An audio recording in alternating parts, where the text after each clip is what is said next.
Hola, muy buenos días a todos. Les agradecemos muchísimo que estén aquí conectados con nosotros.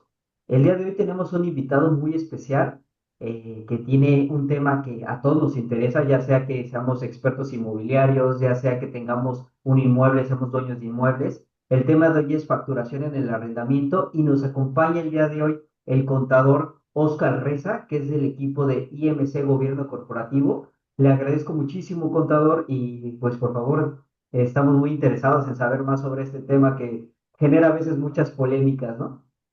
Sí, gracias, Alejandro. Pues buenos días a todos. Ah,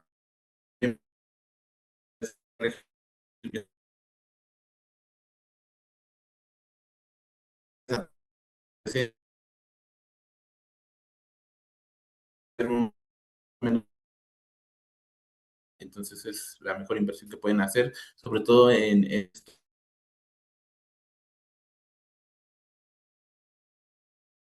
inicio con la presentación. El día de hoy vamos a platicarles un poquito del tema de facturación en el arrendamiento. Es una presentación de 12 láminas aproximadamente. Vamos a terminar con las láminas y vamos a tener una sesión de preguntas y respuestas. Por ahí yo creo que 10 minutos antes de la hora, 15 minutos antes. De cualquier forma, si desean hacer o ir haciendo preguntas también conforme vayan viendo la presentación, las pueden poner en el chat, ¿no? Y con mucho gusto, si no es posible en esta hora, con mucho gusto nos llevamos las preguntas y con todo gusto se las resolvemos, ¿no? Bien, entonces vamos a dar inicio, facturación en el arrendamiento, ¿no? Cumplir con las obligaciones. Les pongo en esta diapositiva por qué es importante cumplir con todas las obligaciones.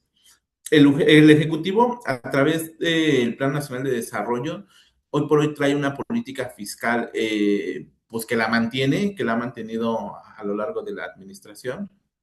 Y esta política fiscal consiste en que van a darle prioridad a mantener una recaudación progresiva y se va a dar continuidad al tema de fiscalización. Esa es la política fiscal que trae hoy la administración pública.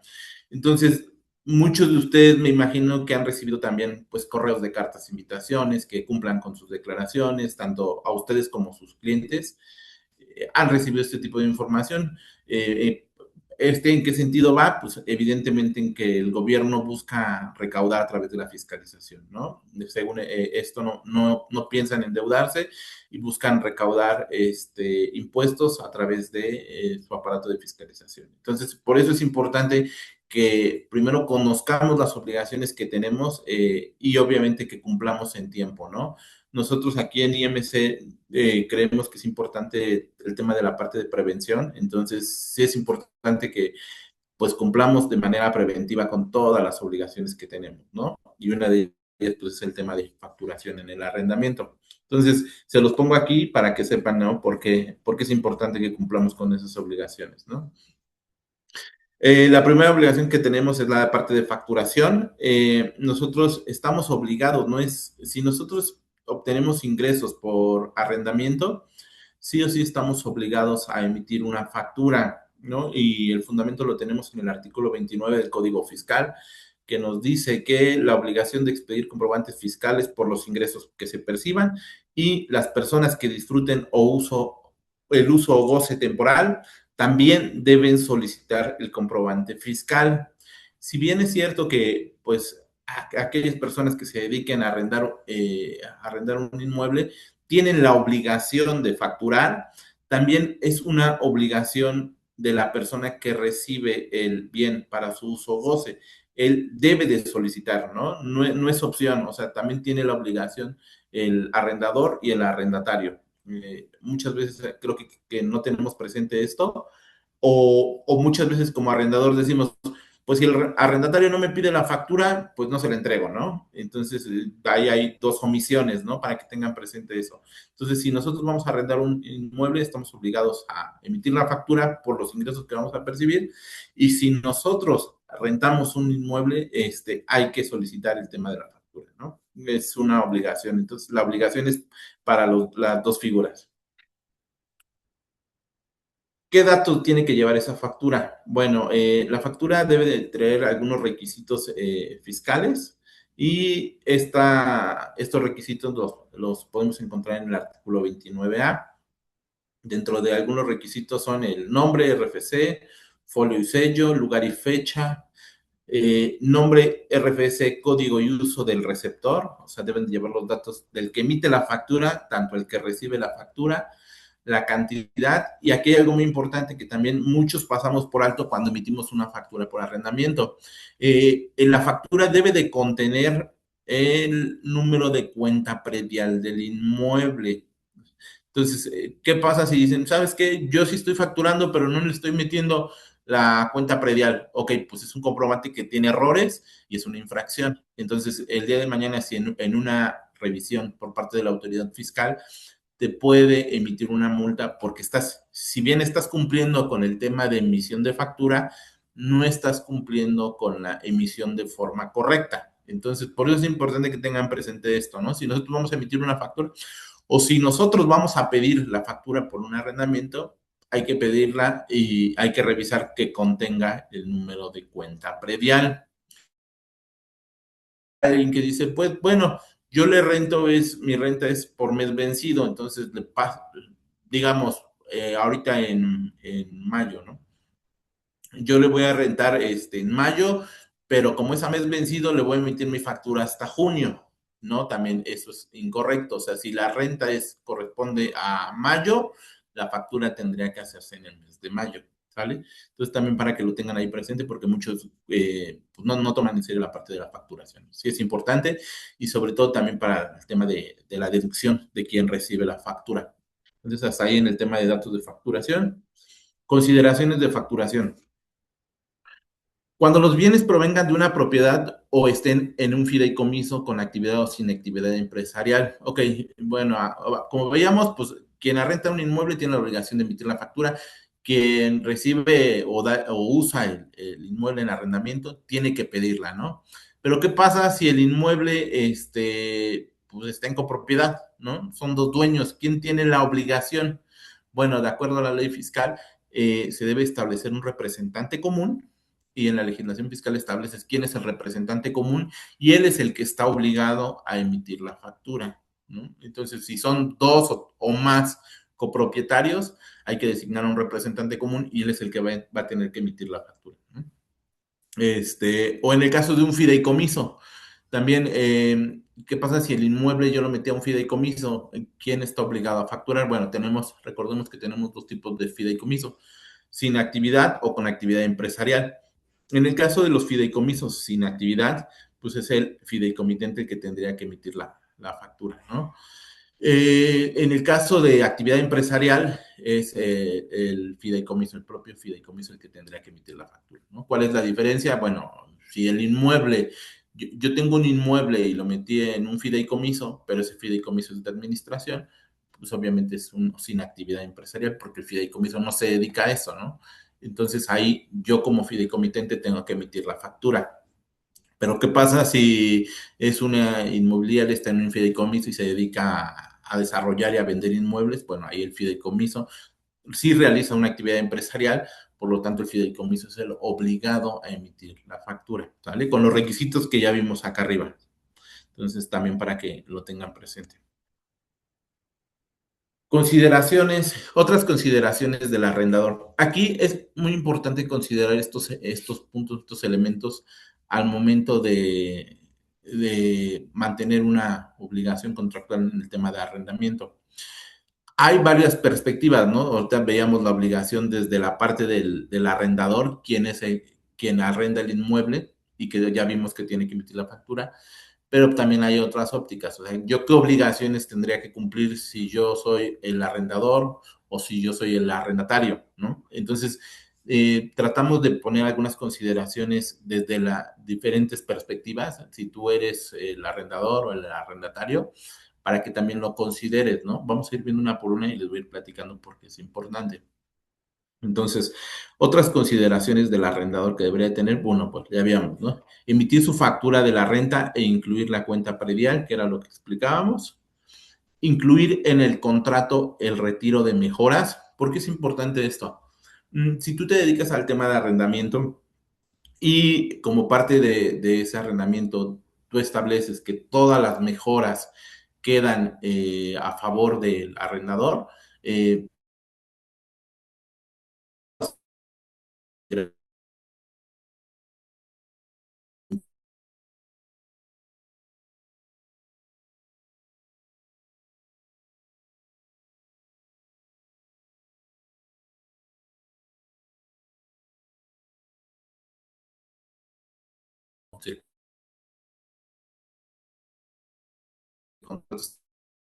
eh, mueble, al edificio o alguna adaptación, bueno, al final del contrato tú tienes que retirar esas mejoras, ¿no? Digo, por lo menos establecerlo en el contrato, ¿no? A lo mejor en la práctica si dices, bueno, pues me quieres dejar las mejoras, pues adelante, ¿no? A lo mejor mi inmueble quedó mejor con esas mejoras que hiciste o es más fácil que yo lo pueda arrendar de forma subsecuente, pues entonces creo que ahí tendremos ese beneficio, ¿no? Pero sí dejar precisado en el contrato que al finalizar el del término, pues se van a retirar esas mejoras, ¿no? Hasta ahí el tema de retiro de mejoras.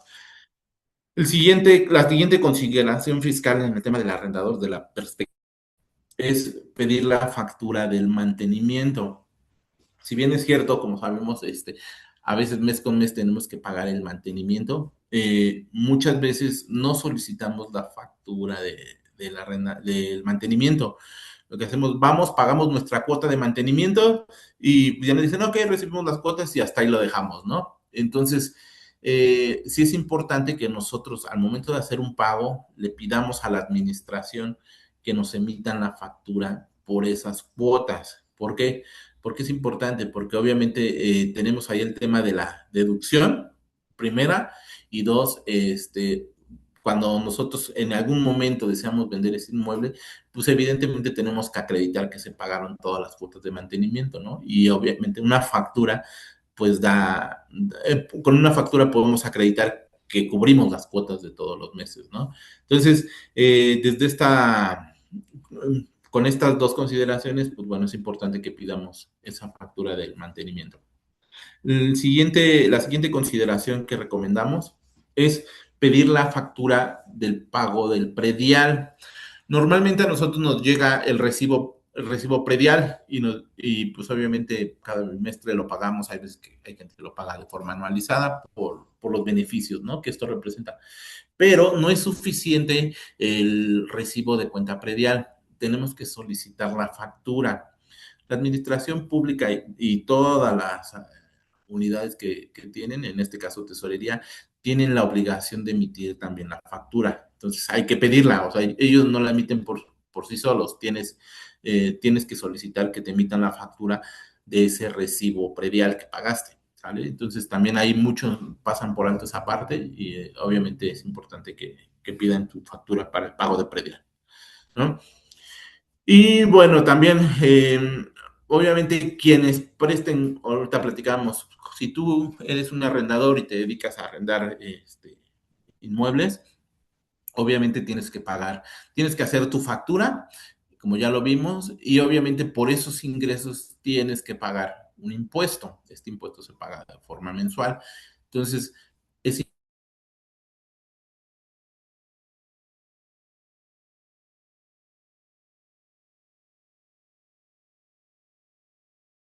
es decir, que todos los ingresos que yo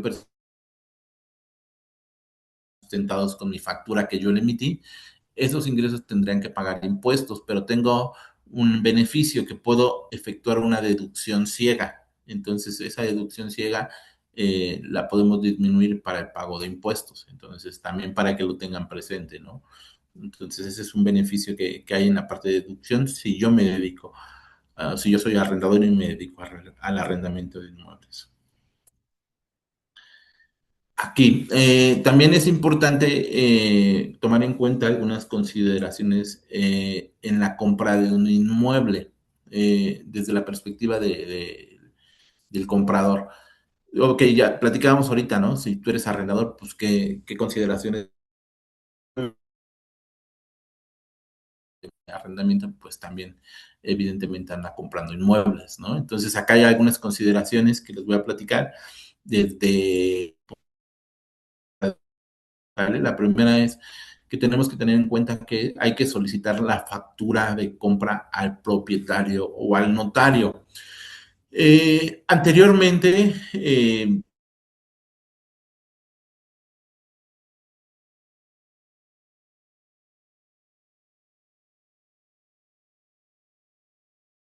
lo hice ante notario la compra, ¿no? La protocolicé ante notario. Con eso, la autoridad fiscal, para ellos era suficiente el tema de la escritura. Hoy por hoy dice que no, que si nosotros en algún futuro queremos hacer una, una deducción, tenemos que acreditar el costo de la compra. Entonces, no basta con la escritura pública, necesitamos tener la factura de la compra de inmueble. Entonces es importante de que si nosotros vamos a comprar un inmueble, solicitemos al propietario que nos emita la factura por el precio de la compra de ese inmueble. O en su defecto, el notario. ¿Cuándo hace la factura el propietario y cuándo hace la factura del notario? Bueno, en el caso del propietario, si tiene una actividad empresarial y está dado de alta en el SAT, en el caso de que sea un trabajador, digamos, asalariado, en este caso ellos no tienen obligaciones fiscales y ahí es el notario donde asume esa responsabilidad por parte del contribuyente y ellos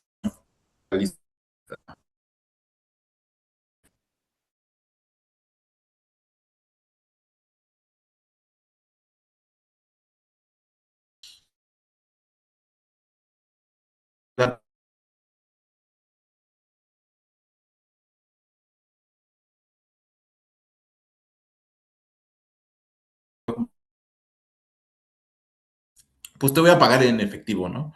Entonces tenemos una prohibición por la ley antilavado que dice que no podemos nosotros realizar este tipo de operaciones y liquidar esa compra de inmuebles con efectivo hasta por un valor de 945,000 pesos, que son 8,025 más para 2026.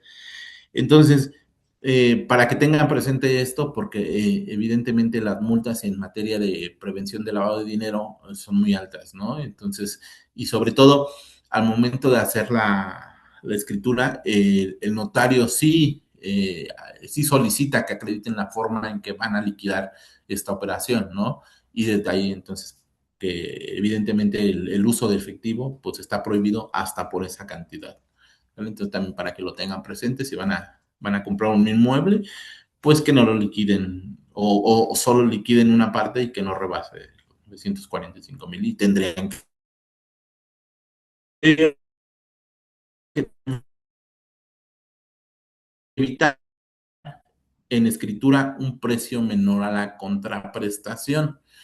Si bien es cierto que pues, se ha estilado que muchas veces cuando tú compras un inmueble, pues acuerdas un precio con el vendedor o el propietario, y muchas veces dices, pues, para efectos de evitar a lo mejor pagar el impuesto sobre el traslado de dominio, pues establece, ¿sabes qué? Pues vamos a hacer un contrato a lo mejor y el precio real, pues vamos a ponerle que es 80%, ¿no? Y el otro 20% yo me lo puedo ahorrar en la parte del impuesto, sobre todo en el traslado de dominio.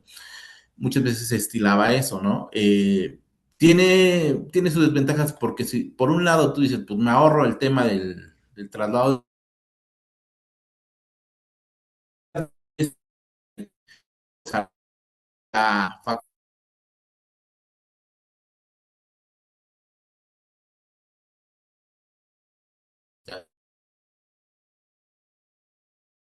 ¿no? Entonces, esa parte, pues no, la verdad es que nos en esas prácticas. Lo importante es establecer el precio real en el tema del contrato y obviamente acompañarlo con el tema de la factura, ¿no? Porque pues a lo mejor, pues si bien en el momento de la compra podrías tener un beneficio, al momento de que tú realices la venta, pues puedes tener un perjuicio en la parte fiscal, ¿no? Sobre todo en la parte de deducción. Entonces, por eso ponemos que se eviten pactar precios menores al de la contraprestación real. Otra consideración que tenemos es solicitar y resguardar las facturas de honorario del notario y los avalúos, ¿no? Normalmente, cuando nosotros compramos un inmueble, pues obviamente pagamos algunos costos gastos por el tema de la adquisición de ese inmueble. Uno de ellos pueden ser los honorarios que nos cobra el notario, los honorarios que nos cobra el perito evaluador. Entonces, todas esas facturas hay que solicitarlas y hay que resguardarlas, ¿no? A lo mejor, si bien es cierto que en la ley fiscal está la figura de prescripción que te dice que la autoridad no te puede exigir más de 5 años, pues bueno, yo sí les diría, pues a lo mejor si hay un inmueble que lo van a vender en 10, 15 años, pues sí, sí guarden eso, sobre todo para acreditar el costo que pagaron por la adquisición, ¿vale? Y la siguiente consideración es, si la compra es a crédito, hay que solicitar de forma mensual la factura de intereses. También es eso. O sea, normalmente si nosotros compramos un inmueble a crédito, muchas veces lo que hacemos es con la institución bancaria o con quien te dé el crédito, pues nada más sacamos el crédito, nos entran, pues hacemos la operación y pues obviamente mes con mes les pagamos, pero nunca verificamos que estamos pagando los intereses y mucho menos pedimos la factura, ¿no? O sea, sabemos que el pago, nos dicen, ¿sabes qué? Te voy a vender un inmueble, te voy a dar un crédito de 2 millones, por poner un ejemplo, y esos 2 millones los vas a pagar en 10 años, ¿no? En mensualidades. Entonces nosotros mes con mes solamente pagamos la mensualidad, pero nunca verificamos si nos emiten la factura por el pago de intereses o no. Entonces aquí es importante que mes con mes soliciten el pago de esa factura de intereses. Y en la última consideración que tenemos en la compra de inmueble es que se revisen todos los requisitos fiscales de la factura, ¿no? Solo para persona física. Debemos de revisar que cumpla con todos los requisitos que ya vimos ahorita en la presentación anterior, ¿vale? Entonces, esas son las consideraciones desde el punto de vista del comprador. Pasamos a la siguiente. Después tenemos consideraciones en la venta de inmueble. Ok, si yo ya compré un inmueble, bueno, ya vimos todo lo que tendremos que cuidar, pero ¿qué pasa si el día de mañana ya no quiero saber nada, quiero recuperar mi inversión y decido vender el inmueble, ¿no? Entonces tenemos que tomar en cuenta estas consideraciones cuando hagamos esa venta. Emitir la factura de venta, ¿no? Como ya lo vimos, si por el lado del comprador tengo la obligación de pedir o se recomienda pedir la factura, pues en la parte del vendedor, pues hay que emitir esa factura, ¿no? Esa es una de las consideraciones que a veces luego no hacemos. Determinar los impuestos. Obviamente, por la venta del inmueble, pues también estamos obligados a pagar impuestos. Estos impuestos van a ser, de forma muy general, van a ser el precio de venta menos el costo de adquisición. Y ahí vamos a determinar una utilidad y esa utilidad es la que va a estar sujeta al pago de impuestos. Entonces, por eso es importante desde la perspectiva del comprador que tengamos todos los elementos para que cuando yo quiera vender mi inmueble pueda disminuir todos esos costos y gastos y disminuir en consecuencia mi utilidad de la venta y pagar menos impuestos, ¿no? Entonces, sí debemos de pagar y considerar esa parte para disminuir el impuesto o considerar un avalúo de mejoras para aumentar el costo. También mucha gente a veces no tiene considerado eso. Y con ese avalúo de mejoras decir, ¿sabes qué? Mi inmueble lo compré, vamos a poner un ejemplo, lo compré en 1 millón, pero le he hecho algunas mejoras y entonces a lo mejor el inmueble, pues, me costó 1 millón, pero le invertí medio millón en el tema de mejoras. La forma de acreditarlo es a través también de un avalúo de mejoras. Con eso aumentamos el costo y como consecuencia, pues disminuimos la utilidad en la venta de inmuebles y pagamos menos impuestos, ¿no? Entonces, también para que lo tengan presente, considera el avalúo de mejora. Otra consideración que tenemos es aplicar la excepción de 5.9 millones si es casa habitación. Eh, la ley de impuesto sobre la renta establece que si tú vas a vender un inmueble y es tu casa habitación, estás exento del pago de impuestos hasta por 5.9 millones. ¿Cómo podemos acreditar que el inmueble fue de casa habitación? Pues bueno, podemos acreditarlo con el INE de que tiene tu domicilio y de que ahí viviste, podemos acreditarlo con recibos de luz o recibos de agua, ¿no? Entonces, ahí podemos aprovechar esa excepción. Vamos a poner, yo tengo un inmueble, lo quiero vender, vamos a poner un ejemplo aquí, ¿no? Un inmueble que vale 6 millones de pesos, o lo voy a vender en 6 millones de pesos. Y es un inmueble que yo le acredito a la autoridad fiscal, que ahí viví, que es mi casa habitación. Entonces la autoridad te dice, ah, ok, me lo demostraste a través del INE, el pago de luz, el pago de agua, entonces tienes una excepción de 5.9. Entonces, yo tengo un ingreso por 6 millones menos 5.9 que tengo la excepción por casa habitación, entonces solamente voy a pagar impuestos por el diferencial, que son 100,000 pesos, ¿no? Entonces, aquí también para que tengan en cuenta eso, sobre todo cuando vayan a realizar la venta de un inmueble, pues planifiquen todo, ¿no? La recomendación aquí es pues que se acerquen a su contador o a un fiscalista y que previo a hacer la operación les digan, pues mira, este sería el escenario, tendrás que pagar tanto impuesto también para que lo vayan planificando, ¿no? Y no al momento de la escrituración o del cobro de la venta, pues ya sepan que tienen que pagar muchos impuestos porque a veces luego no lo planean y a veces los propietarios desconocen esa parte, ¿no? Entonces, ahí está la consideración. La siguiente que tenemos es pagar el impuesto estatal del 5% de la ganancia. Yo realizo mi venta de inmueble en el ejemplo que les ponía y digamos que lo vendí en 6 millones, tengo la excepción de 5.9, tengo una utilidad de 100,000 pesos. Vamos a decir que no tengo costo y que esos 100,000 son los que tengo que pagar, ¿no? Sobre esa base calculo el impuesto, de forma genérica vamos a decir que es el 30%, ¿no? Entonces, de ese 30% que son de los 100,000 serían 30,000 pesos, yo le tengo que pagar el 5% al Estado y el 95% a la Federación. Entonces, esa parte para que también al momento del pago de impuestos tenga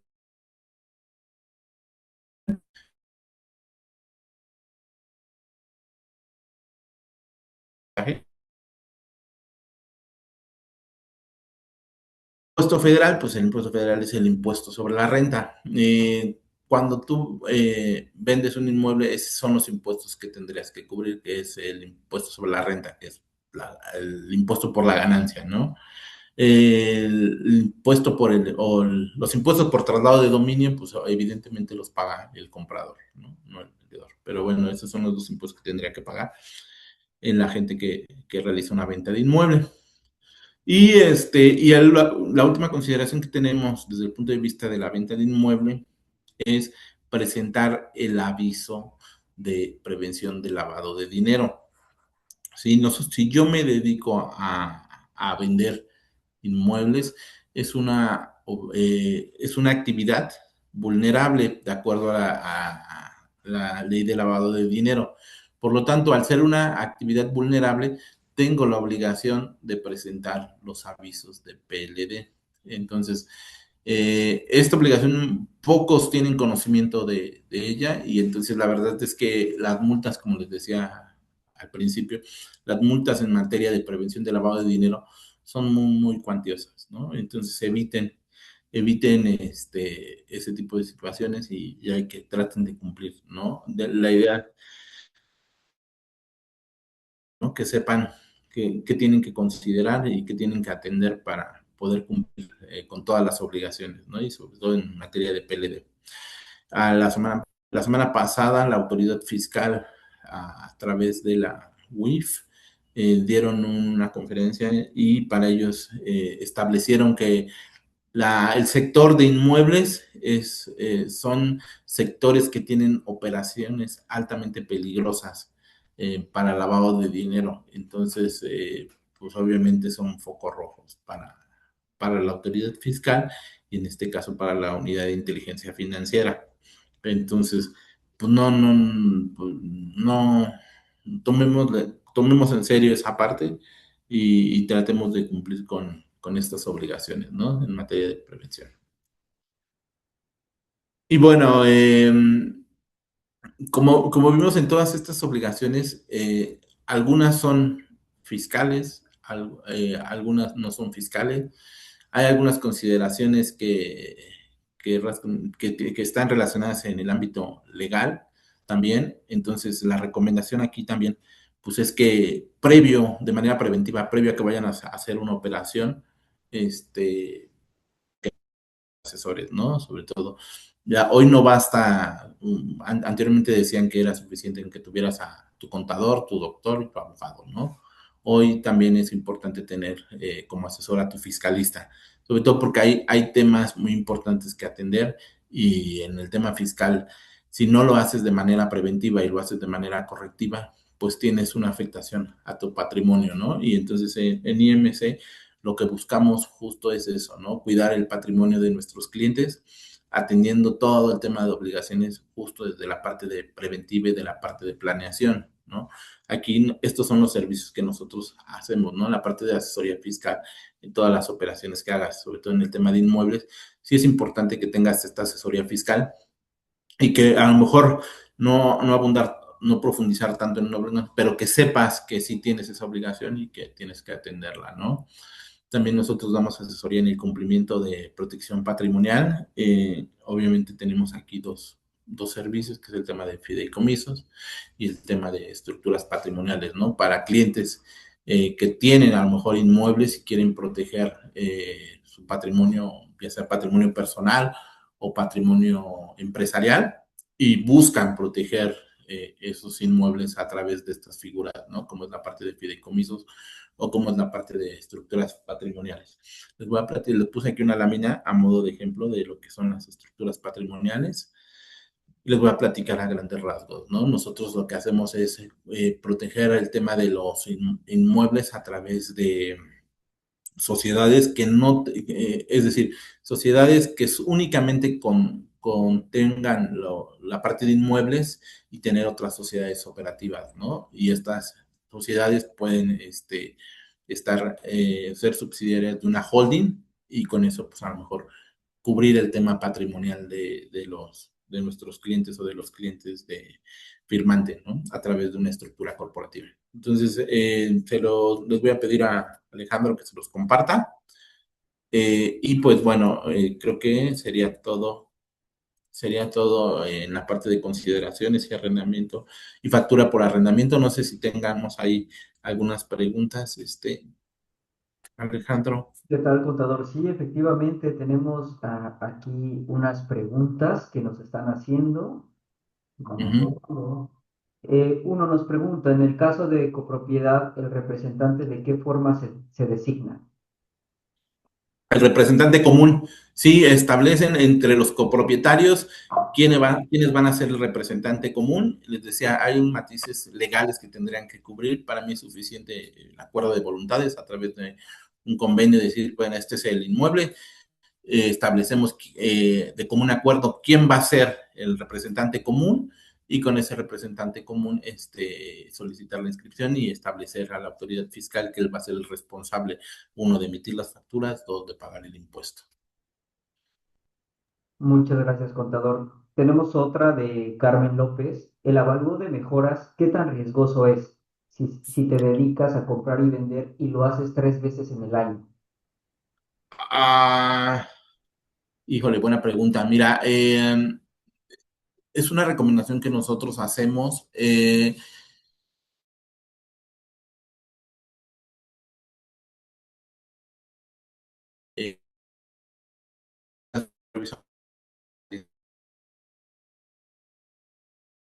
de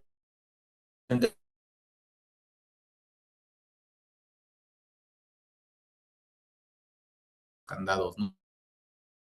El tope. Entonces, yo te diría, si tú no estás rebasando ese tope, pues evidentemente a lo mejor no estarías en riesgo, ¿no? Pero si estás rebasando el tope que establece para el tema de avalúos de mejora, pues mejor ni lo hagas, ¿eh? Ni lo hagas. O sea, si trae esas limitantes, justamente el legislador, previendo el tema de abusos de ciertas figuras o de ciertos beneficios, pues topa o pone candados, ¿no?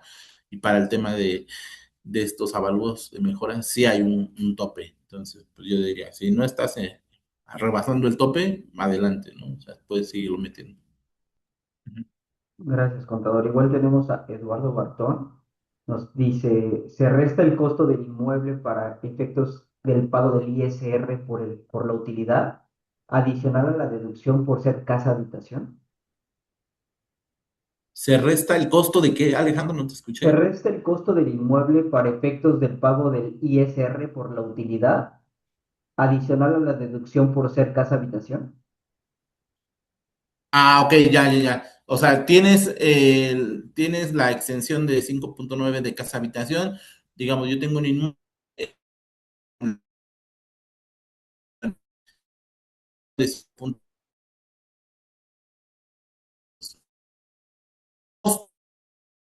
y no pagar impuestos, sí, sí, sí, lo puedes restar. Perfecto. Se cortó un poquito, pero sí se entendió. Muchas ¿Sí? gracias. Sí, sí, lo puede. La respuesta es sí. Todavía Perfecto. de la base. Nos preguntan también en dónde se hace aviso de prevención de lavado de dinero. Carmen, Carmen, buena pregunta. Si tú estás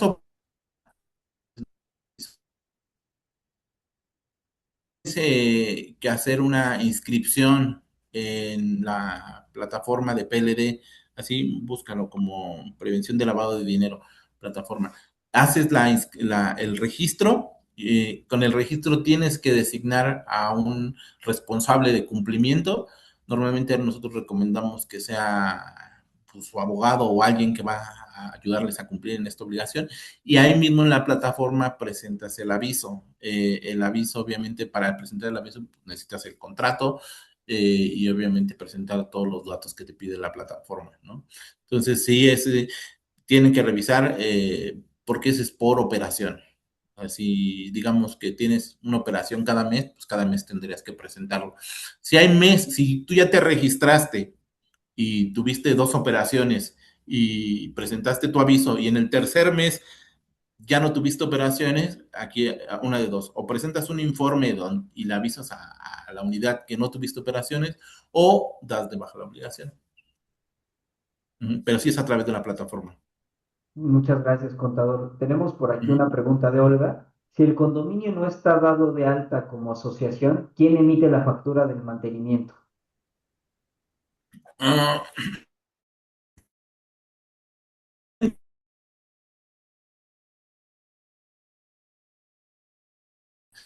registrarlo.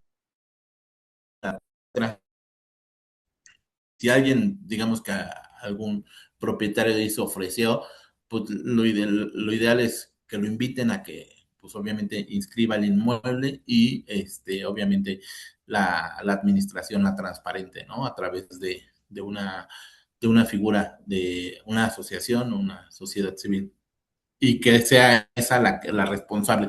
Pero sí, sí, por lo que entiendo, si no han inscrito el inmueble y no tienen a una administración que esté formalizada, pues van a tener muchos temas, ¿no? A lo mejor no hoy, pero sí en un futuro, ¿no? Sobre todo cuando normalmente en la práctica pasa que dicen, pues bueno, es que el administrador es el del 201 y pues toda la vida le he dado mis cuotas y todo.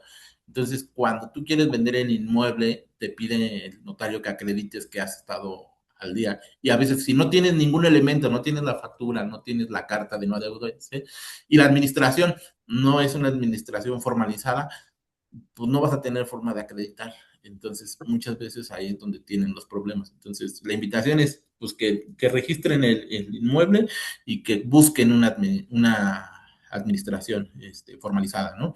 Hay muchos administradores que se dedican justamente a eso, a administrar inmuebles, ¿no? Te cobran una cuota y obviamente se paga ahí con las cuotas de mantenimiento. Y ellos sí ya traen toda la estructura formal, donde te emiten una factura, donde te informan de los adeudos, inclusive convocan asambleas, entonces pueden buscar a alguien, hacia alguna administradora de condominio. Gracias, contador. Tenemos una pregunta de Victoria. Victoria dice, ¿cómo se calcula el IVA en el arrendamiento? ¿Depende del monto o es el 16%? Habría que ver si es arrendamiento para casa, habitación, no se paga el impuesto, si es arrendamiento de locales comerciales, si hay IVA y es sí sobre la base o la contraprestación, ¿no? En este ejemplo, si tú estableciste un precio de 100,000 pesos y es un arrendamiento de un inmueble o un local comercial, sí tendrías que meterle la tasa del 16. Ujú. Sí, tendrías que ver, o sea, no es una regla, tendrías que ver, el destino es un inmueble para casa habitación, ok, no hay IVA, ¿no? O es un inmueble comercial, ok, sí hay IVA, ¿no? ¿Y cuál es el valor del IVA? Pues el 16% de la contraprestación. Muchas gracias. Ujú. Tenemos también a Leticia que nos pregunta, cuando una casa se vende en pagos, ¿hasta qué monto se puede transferir sin que se deba pagar impuestos? ¿O el impuesto se paga por el precio total de la venta? Sí, la base es el precio de la contraprestación. O sea, digamos, en el ejemplo que ponía, yo la vendí 6 millones, ¿no? Pero esos 6 millones me los vas a pagar en 8 años. Entonces, me decía, pues yo no pago impuestos, ¿no? Porque no es así. O sea, sí tendrías consideras el total de la operación y esa es la que está sujeta al pago de impuestos. El total, no es la forma del pago, sino el valor de la operación. Muchas gracias. Nos preguntan también por acá, Yadira, el condominio sí está dado de alta como asociación, pero no emiten factura. ¿Cómo se solicita legalmente la factura? Es el caso de la mayoría de los condominios. Ok, si tienen una administración, entonces entiendo que está formalizada, pero no emiten factura, la autoridad fiscal tiene un mecanismo de conciliación a través de la página donde tú estableces o le pides a la autoridad fiscal que intervenga para que, por ejemplo, en este caso, la administración con RFC tal no emite factura, te va a pedir la autoridad fiscal, ¿sabes qué? Muéstrame tu recibo de pago. Ah, pues le pagué 10,000 pesos de mantenimiento y no me emitió la factura. Entonces, esos datos los metes al portal del SAT y el SAT exime o le gira una invitación a la administración para que cumpla con la obligación de emitir la factura. O sea, sí hay mecanismos, ¿no? Y para la administración, pues evidentemente, pues una invitación del SAT para la emisión de facturas, pues es delicada, ¿no? Porque la administración ya ahí tiene riesgos fiscales, ¿no? Y puede ser multada. Entonces, en esa parte, pues yo creo que si tiene una invitación de esta la administración, evidentemente te va a emitir la factura. Gracias, contador. Y Ujú. tenemos también aquí de Rosana, nos hizo una división de aquí tres preguntas. La primera pregunta es, ¿en dónde se realiza el aviso de PDL?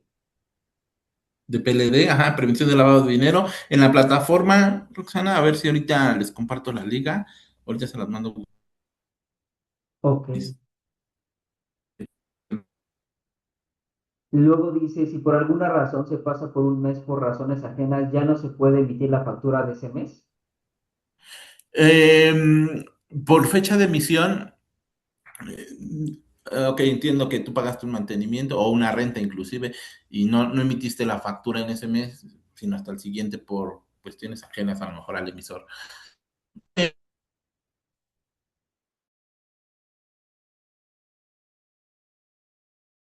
Que anterior. O- Normalmente no recomendamos esto, pero bueno, si llega a suceder algo así, pueden emitir la factura como PPD, es decir, si tú ya le hiciste un pago, digamos que le hiciste un pago en mayo y no te emitió la factura, te la quiere emitir hasta junio, ya sea de arrendamiento o mantenimiento,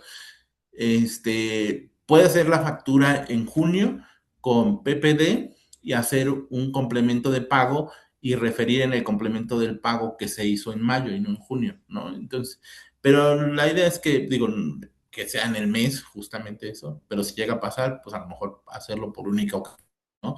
Y la administración. Pero bueno, podría ser esas dos opciones. Gracias, contador. Y también Rosana nos pregunta como tercera pregunta, ¿la factura del predial dónde se solicita? En el portal de tesorería, me parece que te piden, pues,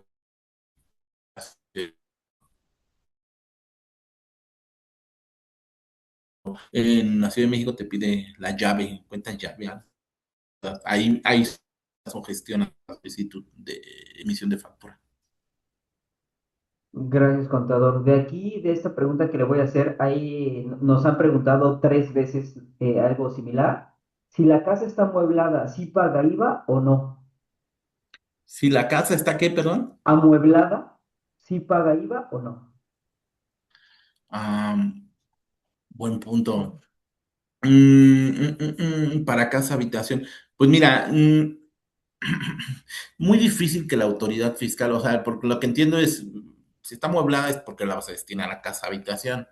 Entonces, es muy difícil que la autoridad pueda acreditar que en el momento en que tú la arrendaste no contenía o no estaba amueblada, ¿no?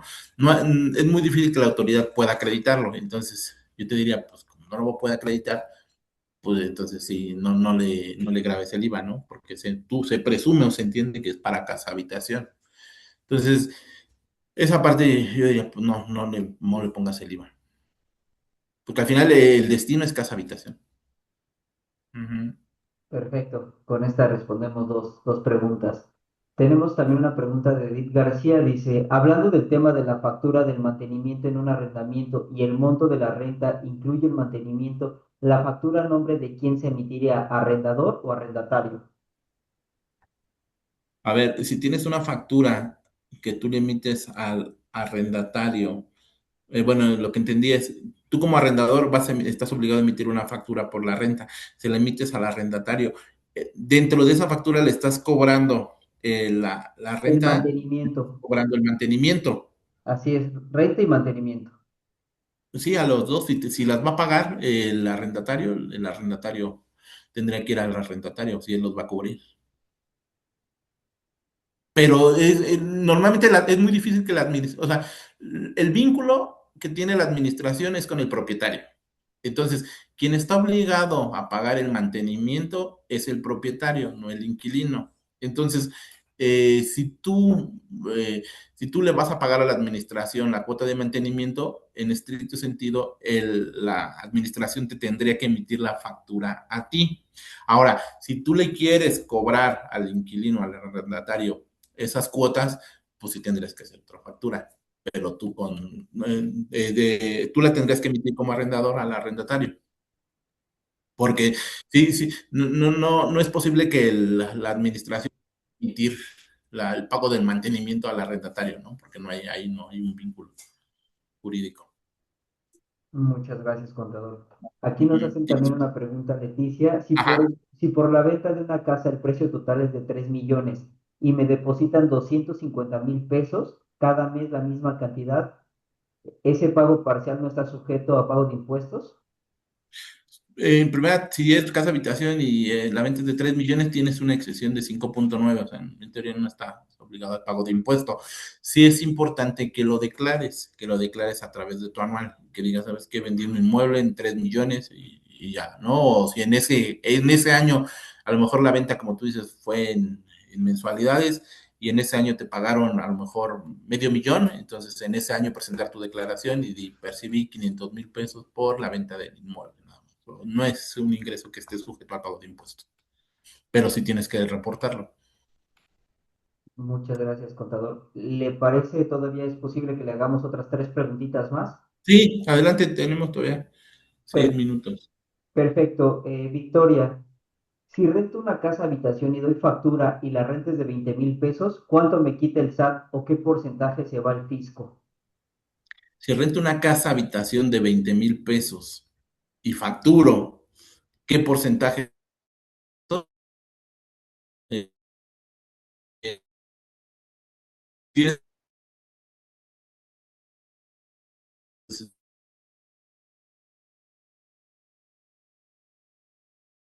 que ejercicio, o sea, no quisiera darte un dato, pero con mucho gusto, si nos pasan tus datos, podemos hacer el ejercicio y decirte cuánto es lo que tendrías que pagar, ¿no? O sea, justo esta parte de planeación es para eso, ¿no? Para decir, pues mira, estás arrendando esto te va a pagar, o está este mecanismo, o podemos meter este costo, ¿no? La idea de la prevención es eso, de que podemos planificar el pago de impuestos. Pero sí, en este caso tendremos que hacer un ejercicio.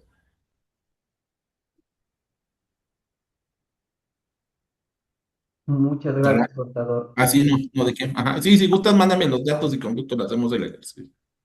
Perfecto. De todos modos, yo creo que ahorita al finalizar la presentación, no sé si tenga sus datos en alguna lámina, estaría perfecto. Nos los han preguntado por acá. Y si no, Ajá, los escribimos ahorita en el chat para las personas. a ver, sí, déjame ver si puedo ponerlos aquí en el Sí, chat. claro que sí. Se los lleven de una vez. Oscar, pues, eh,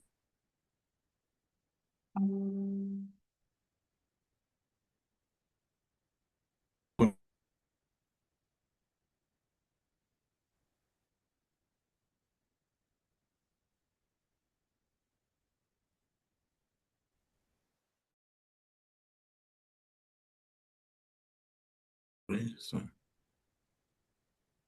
eh,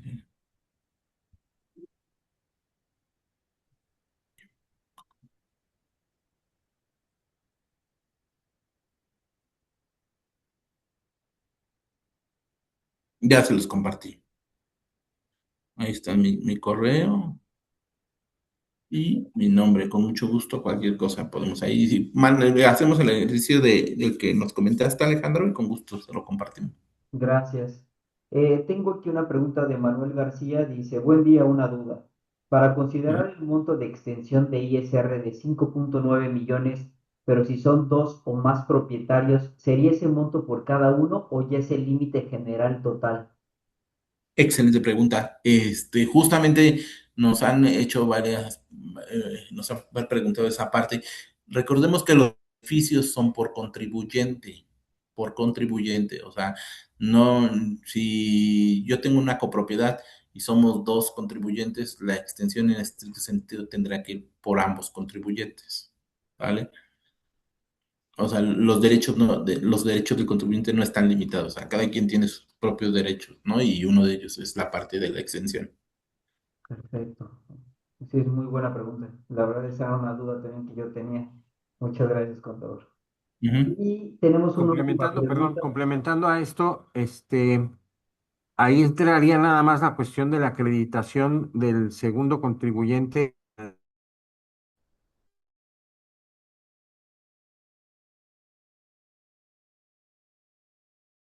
de uno. Tendría que ser forzosamente con la INE que esté en el domicilio de ahí. Para acreditar que es casa habitación, Así es.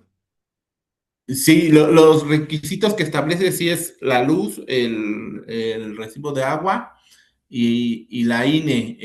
En este caso, bueno, sí, en el caso del recibo de luz y de agua, pues sí, efectivamente, evidentemente solamente va a haber un recibo, ¿no? Pero en el caso del INE sí podrían tener los dos requisitos, a los dos copropietarios, podrían tener el mismo domicilio y de esa forma demostrar que pues, es casa habitación.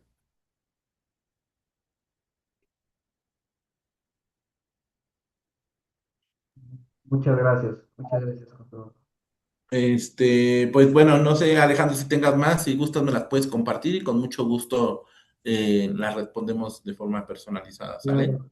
Sí, porque la siguiente pregunta justamente también es un ejercicio total de una venta por 12 millones y una utilidad de 4. Ajá. Entonces, creo que va a ser la misma respuesta que le dio al pasado de que depende del caso y ahí es donde se hace una estrategia, ¿no?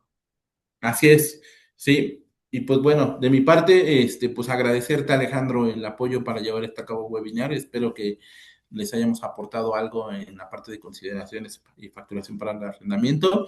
Tienen mis datos, cualquier cosa, con mucho gusto y con toda confianza pueden escribirme y con gusto contestamos las preguntas, ¿sale? Muchísimas gracias, contador, por su apoyo y por dar esta excelente plática. Esperamos verlo pronto en otras pláticas por acá con nosotros. Sí, gracias a todos, buena tarde y gracias por su tiempo. Hasta luego. Muchísimas gracias a todos.